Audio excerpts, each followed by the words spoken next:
Assalamualaikum warahmatullahi wabarakatuh.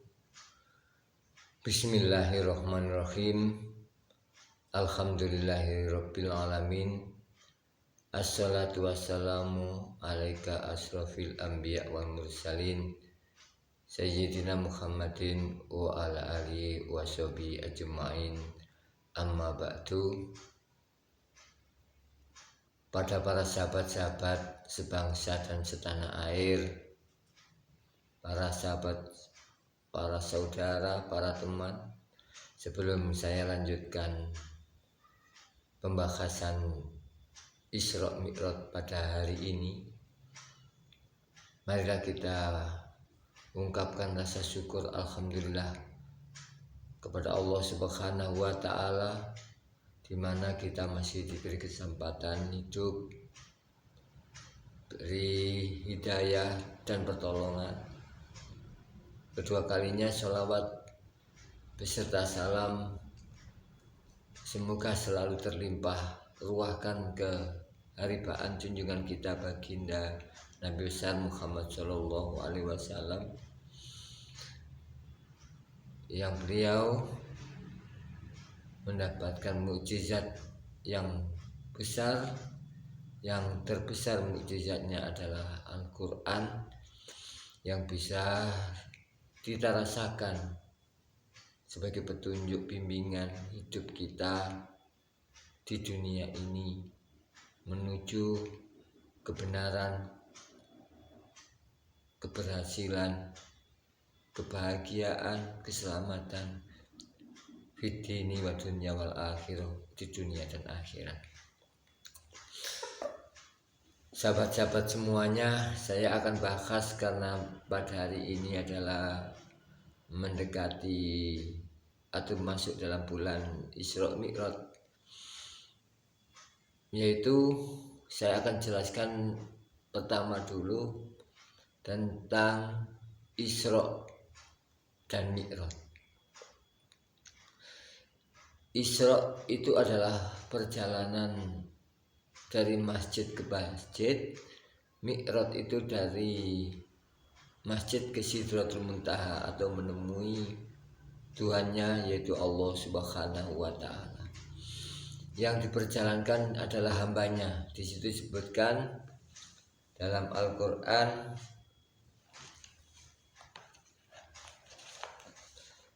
Subhanalladzi asra bi abdihi lailam minal masjidil haram ilal masjidil aqsa. Ini Isra. Jadi Maha Suci Allah Subhanahu wa taala yang menjalankan hambanya dari Masjidil Haram ke Masjidil Aqsa. Di sini saya perjelas seperti ini. Jadi perjalanannya hamba itu di situ gambarannya adalah, contoh tauladannya adalah Kanjeng Nabi besar Muhammad Shallallahu Alaihi Wasallam itu perjalanannya diperjalankan oleh Allah Subhanahu Wa Taala. Maha Suci Allah yang memperjalankan hambanya dari Masjidil Haram ke Masjidil Aqsa. Itu ayatnya seperti itu. Alladzi barakna haulahu linuriyahu min ayatina. Allah memberkahi, dan itu juga sebagai tanda-tanda Allah, tanda-tanda kekuasaan Allah, tanda-tanda kekuasaan Allah. Wa samiul basir, Allah itu yang maha mendengar lagi maha melihat. Ceritanya begini, karena disebut di situ kekuasaan Allah, tanda-tanda kekuasaan Allah, yang disebutkan adalah menjalankan hambanya, dan kita semua juga hamba-hamba Allah. Begini, Isra itu adalah sebuah syariat, Mi'raj itu adalah hakikat. Bagaimana seperti itu? Itu gambaran. Jadi Isra itu disebut syariat atau lahiriah, syariat atau kelihatan atau kenyataannya. Itu gambaran.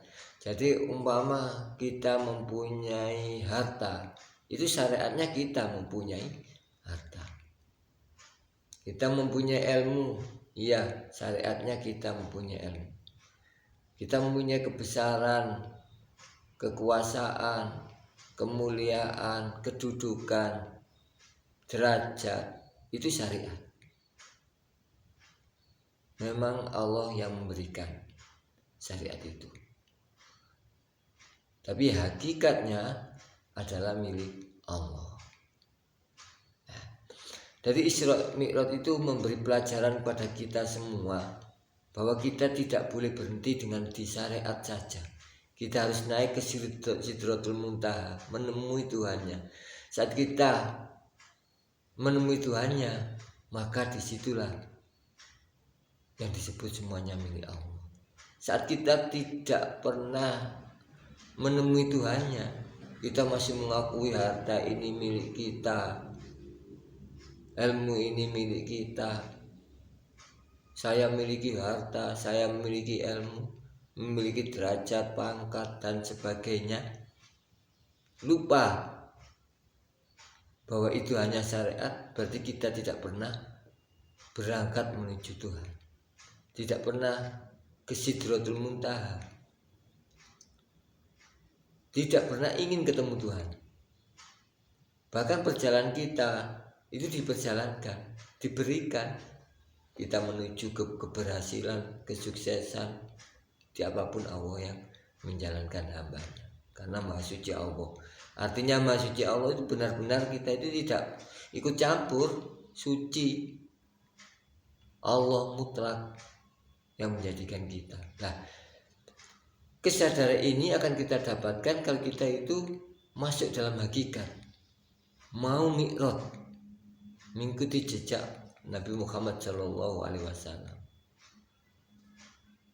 Nah, seperti itulah namanya Isra dan Mi'raj.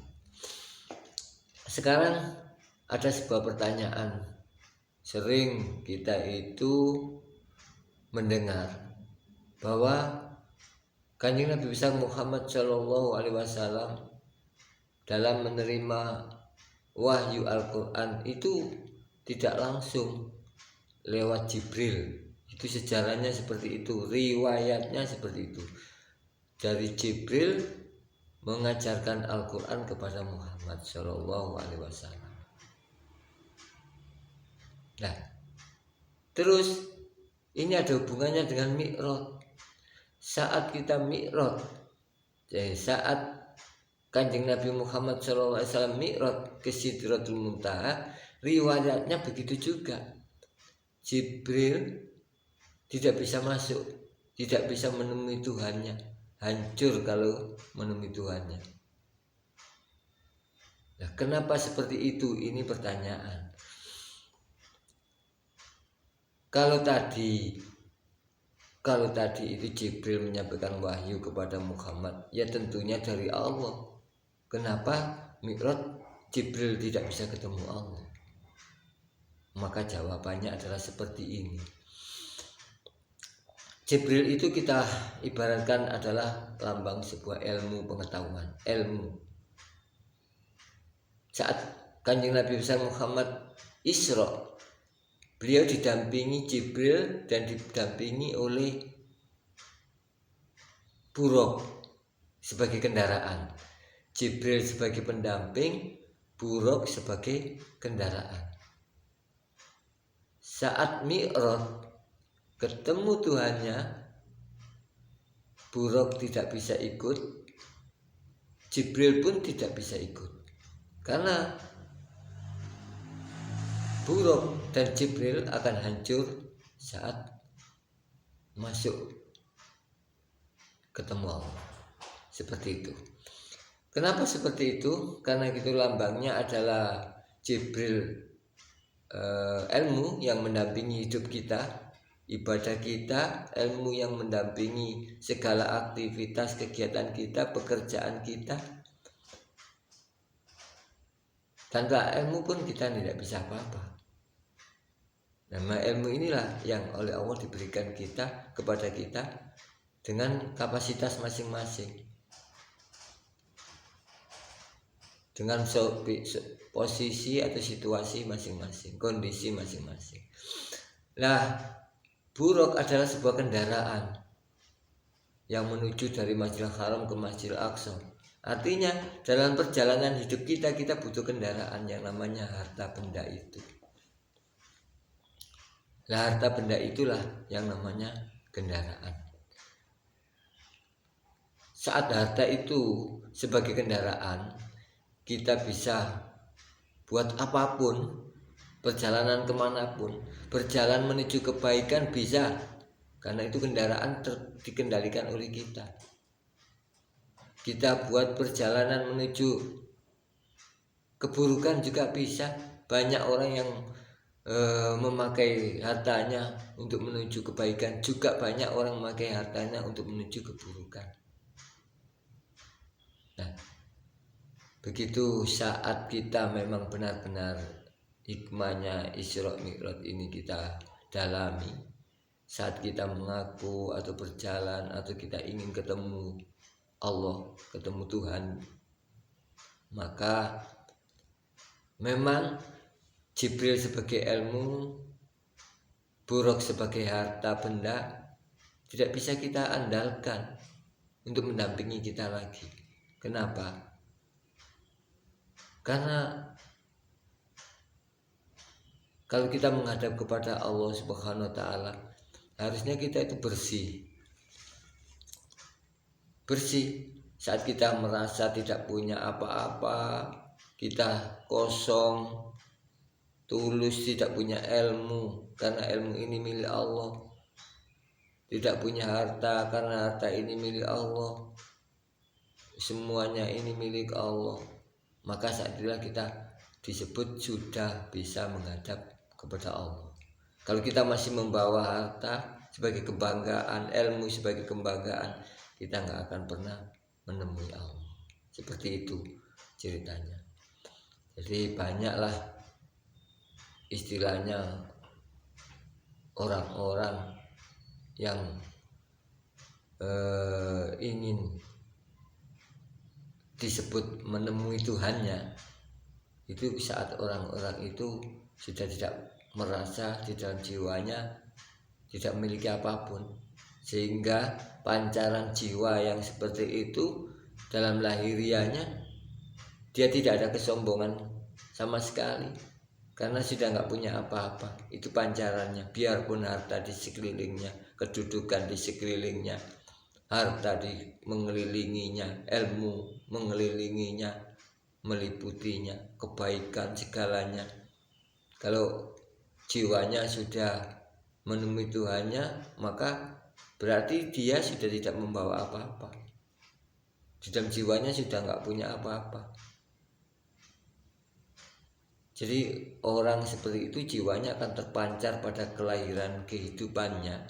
Orang yang setelah Mi'raj, setelah menemui Tuhannya, sudah itba dengan Rasulullah, mengambil hikmah dari Isra Mi'raj ini dan mengikuti jejak Rasulullah, maka kembalinya, lahirnya, perilaku hidupnya nggak ada kesombongan sama sekali, nggak ada penghinaan kepada sesamanya, karena merasa semuanya milik Allah, nggak ada apa-apanya kita dimanapun. Nah, ini hikmah daripada yang namanya Isra Mi'raj itu. Seperti itu.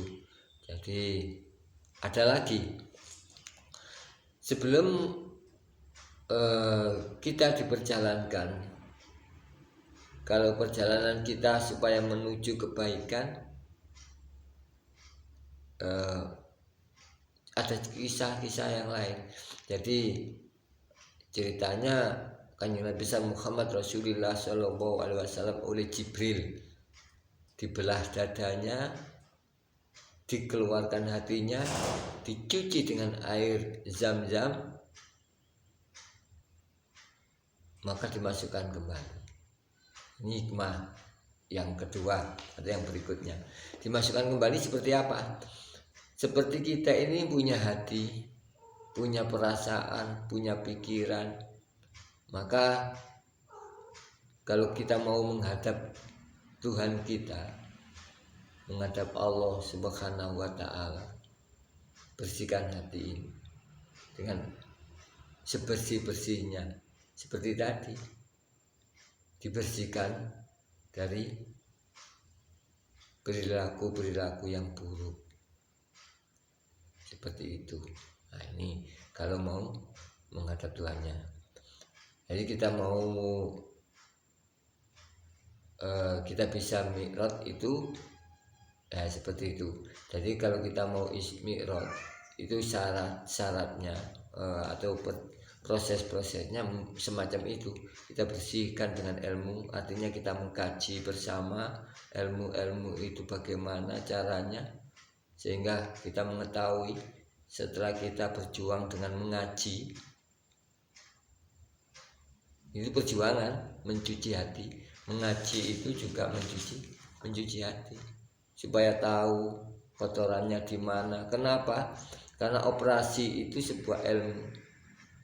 Jadi tanpa belajar mengoperasi, mengetahui mana yang buruk, mana penyakitnya, maka kita tidak bisa mengobatinya, tidak bisa membersihkannya.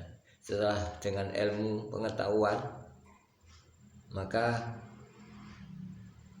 kedokteran pun mengetahui, oh ini penyakitnya ini, cara membersihkannya pakai ini penyakitnya itu, cara membersihkannya pakai itu. Nah, hati ini juga seperti itu, ada penyakitnya, karena di Quran juga ada mengatakan fi qulubihim maradun, di dalam hati ini ada penyakitnya. Maka kalau penyakit ini tidak dibersihkan, maka penyakit ini akan bertambah. Itu di Al-Quran. Nah, untuk bisa mencapai mi'raj dengan Tuhan, maka prosesnya seperti itu, membersihkan. Nah, seperti itu. Nah, dibersihkannya seperti ini. Apa penyakitnya? Seperti itu. Ternyata di dalam penyakit, di dalam jiwa manusia itu memang ada penyakitnya. Ada virus-virusnya. Ya, banyak ada ngomong penyakit virus itu aib, angkuh, iri, dengki, sombong. Itu penyakit. Ada penyakit lagi, kalau kita sebut penyakit juga bisa, itu namanya sifat iblis, setan, dajjal. Itu semua penyakit-penyakit yang kalau kita ketahui di dalam tanda-tandanya. Jadi iblis itu nama penyakit, tapi setan juga iya, dajjal juga iya. Di dalam jiwa, maka kita bersihkan. Nah, kalau kita sudah membersihkan itu, maka inilah hikmahnya. Jadi kita mau menemui Tuhan itu, kalau itu tidak kita bersihkan, ya mungkin prosesnya memang harus seperti itu. Ya, memang kita ngomongnya begini. Iblis itu sifatnya apa? Iblis itu sifatnya adalah angkuh, tidak mau tunduk dengan perintah Tuhannya. Disuruh sujud tidak mau sujud, tidak patuh kepada perintah Tuhannya. Itu iblis. Angkuh, sombong, itu juga ada dalam Al-Quran. Kafir, menentang. Satu. Kedua, sifat iblis itu kalau ada apa-apa pada dirinya menyalahkan orang lain. Wah, gara-gara kamu Adam, saya dikutuk oleh Tuhan. Nah, ini ada seperti itu. Jadi kita berusaha jangan seperti itu. Jangan sering menyalahkan orang lain untuk menutupi kesalahan kita. Karena apa? Kesalahan yang ada pada kita, teguran yang ada pada kita jadikan sarana untuk bertobat, untuk kembali mengakui kesalahan dan minta ampun sebagai rasa manusia tawadhu. Karena Allah itu menyukai, inna wa yuhibbut tawwabina yuhibbul mutatahhirin. Satu. Ini penyakit yang iblisnya seperti itu. Penyakit setannya seperti apa? Setan itu dalam sejarahnya adalah mengajak manusia untuk melakukan apa yang dilarang oleh Tuhan. Kesalahan, kemaksiatan, keburukan. Mengajak orang lain diajak keburukan, diajak kesalahan, diajak kemaksiatan. Ini setan. Dan pelaku pelanggar kesalahan adalah setan. Ya, seperti itu. Jangan ikuti. Ya, itu. Ini penyakit supaya kita bersih. Ketiga adalah Dajjal. Dajjal juga penyakit. Dajjal itu penyakitnya adalah mengaku sebagai Tuhan, memiliki surga dan neraka tangan kanan dan kirinya. Banyak orang seperti itu, merasa kuasa, merasa mampu, padahal yang kuat itu Allah, yang kuasa itu Allah, yang memiliki itu Allah, yang menentukan hidup itu Allah, menentukan mati Allah, menentukan apapun itu Allah. Banyak orang yang merasa mampu menentukan kejadian, mengaku sebagai Tuhan, mampu menyembuhkan, mampu mengkayakan orang lain, mampu memudaratkan orang lain, mampu apapun. Tidak ada, kita nggak ada kemampuan. Itulah khala wala quwata illa billahil azim. Maka itu sifat Dajjal, penyakit juga yang ada di jiwa manusia yang mempengaruhi. Maka jangan sampai kita diliputi oleh penyakit-penyakit itu, segera dibersihkan. Kenapa? Qad aflaha fa'alhamaha fujuraha wa taqwaha qad aflaha man zakaha wa qad khaba man dasaha. Di dalam diri manusia itu ada istilahnya Allah menanam sebuah tanaman, juga ada penyakitnya. Tanaman itu takwa. Agar takwa itu bertumbuh baik, maka penyakitnya harus dibersihkan supaya penyakit itu tidak mengalahkan tanaman tadi. Harus diobati, dimusnahkan supaya takwa ini semakin meningkat. Lah, beruntunglah bagi orang-orang yang membersihkan penyakit itu, maka merugilah bagi orang-orang yang membiarkannya, maka takwa itu tidak akan tumbuh. Ini penyakit. Nah, penyakitnya seperti tadi,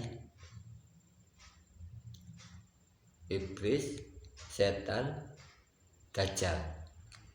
Dari sifat-sifatnya tadi kita hafalkan, kita ketahui, kita usahakan, kita perangi jihadun nafsi, agar nafsi itu ada diri kita. Kita perjuangan di dalam nafsi, dalam diri, untuk memerangi sifat-sifat itu, jangan sampai mengalahkan diri ini. Begitu. Nah, sifat Dajjal saya tambahi lagi tadi, nyampe pada sifat Dajjal tadi, nyampe pada apa ya? Surga dan neraka, miliki surga dan neraka. Matanya juga Dajjal itu buta sebelah kanannya, yang kiri saja yang melihat. Itu Dajjal. Tidak bisa melihat kebaikan-kebaikan orang lain, tidak bisa memuji orang lain, isinya mencela dan melihat orang lain itu selalu salah. Orang lain selalu tidak baik, hanya mencari kesalahan-kesalahan orang lain. Nah, ini sifat-sifat Dajjal. Jangan sampai kita itu melihat teman, sahabat, saudara itu melihat hanya kesalahannya saja. Setidak-tidaknya kita sebagai manusia, ya manusia itu ada salah dan ada baiknya, ada benar dan salahnya. Jadi saat kita melihat salahnya, kita juga jangan menutup mata yang kanan. Jangan menutup mata yang kanan. Jadi kita juga harus lihat di situ juga ada kebaikannya. Itu namanya keadilan. Nah, ini penyakit-penyakit tadi. Banyaklah penyakit-penyakit, setidaknya 3 penyakit itu kita pelajari, kita perangi, maka namanya kita mengoperasi diri, membersihkan diri, menjaga hati jangan sampai terkotori. Nah, itu lambang dari beliau Nabi besar Muhammad Rasulullah SAW dioperasi oleh Jibril, dicuci hatinya dengan air Zam-Zam, artinya dengan air suci. Juga dengan bisa dikatakan air itu juga ilmu. Setidak-tidaknya seperti itu. Maka Isra Mi'raj ini mudah-mudahan bisa menjadi hikmah bagi kita bersama, bahwa hasilnya dari Isra Mi'raj adalah sholat. Nah, di sholat itulah ibadah satu-satunya yang secara langsung bertemu dengan Tuhannya. Jadi ini inti hikmah, inti dari Isra Mi'raj. Tadi sudah ceritakan bagian-bagiannya, biarpun belum lengkap dan sempurna karena mungkin waktu, mungkin kesempatan belum bisa kita sampaikan keseluruhnya. Setidak-tidaknya seperti itu tadi. Tapi intinya adalah sholat. Saat sholat itulah saat itu menemui Tuhannya, benar-benar menemui Tuhannya. Ibadah-ibadah yang lain adalah Isra, di sholat itu adalah Mi'raj. Kenapa seperti itu? Karena perintah dari ibadah yang lain, sedekah, puasa, itu diminta lewat wahyu. Tapi sholat langsung ketemu Tuhannya. Jadi sudah murni, artinya harus nggak ada apa-apa. Jadi sholat itu benar-benar kita penghadapan kepada Tuhan, ketemu Tuhannya. Kita disuruh sujud-sujud, disuruh rukuk-rukuk. Kalau yang masjid disuruh ke masjid, kalau yang di rumah ya di rumah. Semuanya sama-sama, berdirinya, rukuknya, sujudnya, itu hanya semata-mata tunduk kepada Tuhannya. Perintah langsung. Seperti malaikat, malaikat sujudlah kamu, maka malaikat cuma sujud. Dan dia tidak mau sujud, namanya iblis. Nah, kita ini seperti pertemuan itu. Derajat kita ya malaikat itu kalau kita ikut. Manusia sujudlah kamu, rukuklah kamu. Seperti itu. Maka ini kita rasakan seperti itu. Benar-benar ketemu dengan Tuhannya, merasakan perintah Tuhannya, kita disuruh sujud, disuruh rukuk. Nah, ini hikmahnya. Kalau kita sudah bisa merasakan seperti itu dalam sholat kita, maka kita namanya sudah mi'raj, ketemu Tuhan. Dan saat itu duniawi syariat sudah hilang, nggak ada. Kita sama-sama sholat, nggak melihat kiri kanan, yang kaya di depan, yang miskin di belakang, yang punya ilmu depan, yang sama dimanapun tempatnya sama, tidak membeda-bedakan. Ya saat datangnya saja yang beda. Kalau jamaah, kalau nggak jamaah ya nggak sendiri-sendiri sama. Yang kaya 4 rakaat, yang miskin juga 4 rakaat, sama. Nggak ada dunia yang dibawa di situ, nggak ada ilmu di situ dibawa. Biarpun yang alimnya setingkat segunung tingginya gunung, ilmunya seluas lautan ilmunya, hartanya yang kaya banyak, sholatnya tetap,